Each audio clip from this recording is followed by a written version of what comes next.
Wolf, at two nuclear power facilities here in Nebraska, officials are struggling to keep this historic Missouri River floodwater at bay. This plant behind me is where the need is most urgent. This is the Fort Calhoun nuclear power facility just outside Fort Calhoun. Our photojournalist Mark Biello is going to zoom in where you can see the floodwaters creeping very, very close to the main building there and really engulfing some of the outer buildings around there.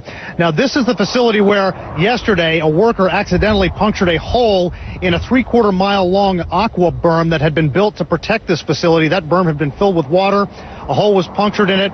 It allowed that water and some of the floodwaters to creep closer to the building and surround the transformer. That is a key development because at that point, this plant had to go offline and be powered on generator power for a few hours. It's back on the power grid now, but officials here are keeping a very close watch on that because as the water kind of stays near the power transformer, it does run the risk of a repeat of that Japanese Fukushima Daiichi plant situation where the floodwaters knocked out the power. They couldn't power the pumps that put water in there to cool the reactor, to cool the spent fuel rods at that plant, and 3 reactors melted down.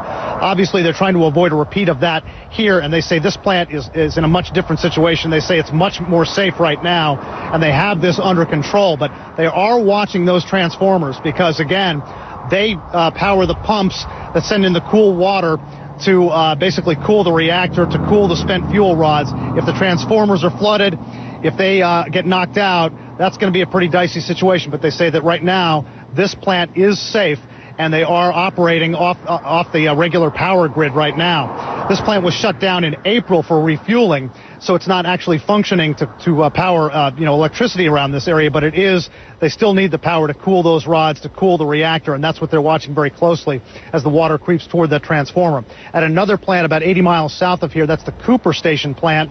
That's built on higher ground. It's a lot drier, but again, the Missouri River water is fairly close to that plant. They're keeping a very close eye on that. Now, at this plant here, we're told we're going to get access to this plant within the hour. We hope to get inside to see the real damage, where it's at the worst point, and what officials here are saying about it.